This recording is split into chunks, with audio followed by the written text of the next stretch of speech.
जय श्री राधे। अगर आप परमेश्वर के प्रति जरा भी श्रद्धा भाव रखते हैं तो आपको उनकी वस्तुओं से भी प्रेम होने लगेगा। उनकी बनाई या प्रकृति या विशाल सृष्टि और उसमें समाये हम सभी उन्हीं की तो देन हैं। इस पर अगर हमें यह पता चले कि भगवान को उनका धाम अति प्रिय है तो उसकी सेवा में हमें अति उत्सुकता होनी चाहिए। जरा सोचें, भगवान राधा कृष्ण के ज्यादातर चित्र जो आपके ध्यान में आते हैं वो या तो किसी वन, किसी कुंड के किनारे, यमुना नदी के किनारे, किसी सुंदर पहाड़ी पर या किसी सुंदर कुंज के ही होते हैं। इन्हीं में वे विहार करके श्री बांके बिहारी, श्री कुंज बिहारी कहलाए। वृंदावन शब्द का अर्थ है तुलसी का वन, न कि सीमेंट गारे का वन। ब्रज वृंदावन की मनमोहक छटाओं का अति सुंदर वर्णन और उसकी सेवा बड़े बड़े संत महात्माओं ने की है, जैसे सूरदास जी, मीराबाई, छठ गोस्वामी, श्री वल्लभाचार्य जी, श्री व्यास जी और अन्य अनगिनत संत। आज इन लीला स्थलियों का तेजी से विनाश हो रहा है। आज इन्हीं पहाड़ियों को डायनामाइट से उड़ाया जा रहा है। कुंडों को सूख जाने पर उन पर प्लाट काटे जा रहे हैं। पेड़ों को काटकर उनकी लकड़ी का व्यापार किया जा रहा है, जो कभी राधा कृष्ण को प्रिय हुआ करते थे। राधे कृष्ण राधे कृष्ण। ब्रज के इस विनाश के विलय का पिछले 15 वर्षों से राधा रानी ब्रज यात्रा के माध्यम से अलग जगाने का काम किया है गेहवर वन बरसाने के विरक्त संत श्री रमेश बाबा ने। 70 वर्षीय बाबा लगभग पिछले 50 वर्षों से गेहवर वन में भजन कर रहे हैं और ब्रज छोड़कर आज तक नहीं गए। बाबा किसी को दीक्षा देकर शिष्य नहीं बनाते, किसी से एक पैसा भी दान में नहीं लेते। आपने कोई मठ नहीं बनाया, ब्रजवासियों के घर की भिक्षा की रोटी खाते हैं।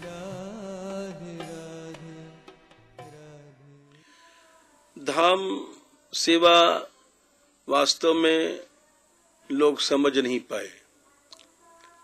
भगवान के नाम रूप गुण लीला जन धाम जितने भी ये सप्तक साधन है, सबसे सुगम नाम को बताया गया कि भगवान नाम बड़ा सरल और सुगम है, उसमें कोई परिश्रम नहीं है। क्योंकि रूप चिंतन भी थोड़ा कठिन है, मन एकाग्र नहीं होता है।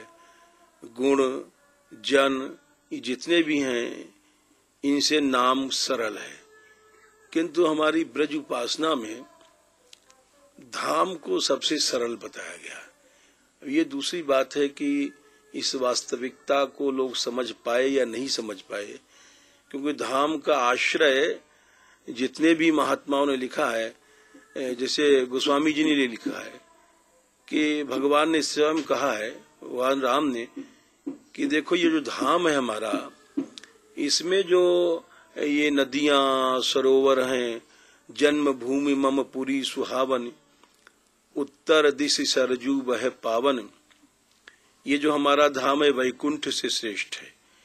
यद्यपि सब वैकुंठ बखाना, वेद पुराण विदित जग जाना, अवधपुरी सम प्रिय नहीं सो, यह प्रसंग जाने को पहले कह दिया है कि ये प्रसंग लाखों करोड़ों में कोई ही समझ पाता है, अन्यथा धाम की महिमा लोग नहीं समझ पाते। फिर भगवान राम कहते हैं कि इसलिए नहीं समझ पाते लोग कि मैं ये जन्मभूमि है मेरी, अर्थात इसमें मैं नरलीला करता हूँ। वैकुंठ तो समझना आसान है क्योंकि वो बहुत दूर है, वो देखा नहीं गया है। तो जन्मभूमि मम पुरी सुहावन, उत्तर दिशि सरजू बह पावन, जा मज्जनते बिना ही प्रयासा, बिना प्रयास के मम समीप नर पावही बासा। भगवान कहते हैं कि धाम के आश्रय से बिना प्रयास के, बिना मेहनत के, बिना किसी भी प्रकार के श्रम को मेरे पास पहुंच जाता है। तो इसलिए धाम से अधिक सरल और सुगम साधन ही कुछ नहीं है। अब ये बात अवश्य है कि यह प्रसंग जाने को कोई समझ पाता, इस बात को हर आदमी नहीं समझ पाता। बाबा पिछले 50 वर्षों से ब्रज के संरक्षण में लगे हुए हैं। उनकी धाम के प्रति समर्पण की भावना ने कईयों को धाम की सेवा की अटूट प्रेरणा दी है। तुम अपना स्वरूप पर भूलो, जागो, जगाओ, जागो, जगाओ। भगवान नाम लेना सीखो। भगवान नाम के लिए शरीर मिला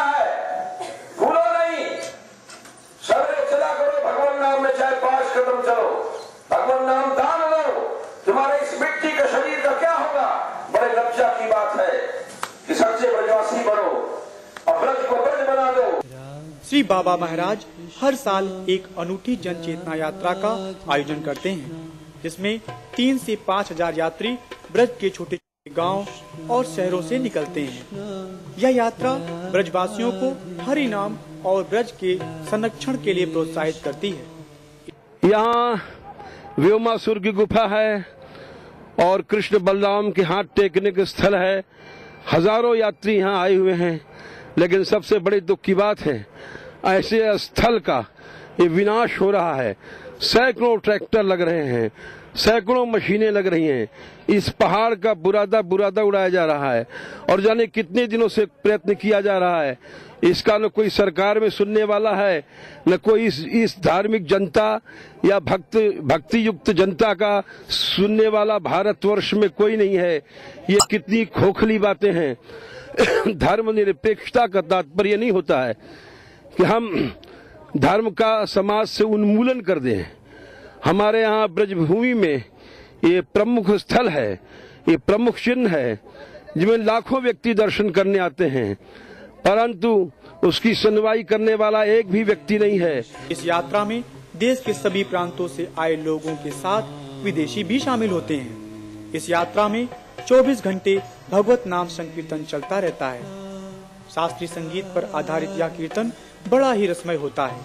इस माहौल के माध्यम से बाबा ब्रज के संरक्षण की बात रखते हैं। वर्तमान काल में प्राचीन घाटों में कुछ टूटे खंडहर पड़े हैं। एक प्राचीन घाट योग माया के मंदिर के पास अभी खड़ा हुआ है, वो भी जाने कब टूट सकता है। उसके नीचे जितने टूटे टूटे घाट प्राचीन, हजारों वर्ष प्राचीन पड़े हुए हैं, इनकी आवश्यकता है कि एक विशाल घाट यहाँ बनाया जाए। ये जो नया बना हुआ है, एक तो वरांडा बना दिया गया है, इसकी आवश्यकता नहीं है। आवश्यकता एक ऊंचा सा पुलिन बनाया जाए और उस पुलिन पर जितने वृक्ष नष्ट हो गए हैं, जैसे 2-3 हैं हजारों वर्ष प्राचीन बचे हुए हैं और बाकी वृक्ष कट गए नष्ट हो गए, तो यहाँ से वहां तक एक पुलिन बना करके और उस पर सैकड़ों वृक्ष कदम के लगाए जाएं, जिससे पता पड़े कि हाँ, ये वही चीर घाट है जहाँ अनेक कदम्ब थे। ब्रज में बढ़ती गंदगी, कुंडों का सड़ना अथवा सूखना एक चिंता का विषय है। वह सुंदर कुंड जिनका वर्णन अति मनमोहक है, आज इस स्थिति में है कि उनका आचमन भी नहीं किया जा सकता। धाम की श्रद्धा घटा देने वाले यह कुंड अपने नाश के अंतिम चरण पर हैं। यही हाल है यमुना जी के अति प्राचीन घाटों का। यात्रा हर रोज 6 से 8 घंटे पैदल चलते हुए नगर ग्राम में चेतना फैलाती है। ब्रज के हर क्षेत्र में यात्रा का हृदय से स्वागत होता है। कई ब्रजवासी इससे प्रेरित हुए हैं और ब्रज संरक्षण में लग गए हैं। प्रत्येक यात्री के खाने पीने, रहने, औषध आदि की व्यवस्था पूर्णतः निःशुल्क होती है। हमारे यात्रा में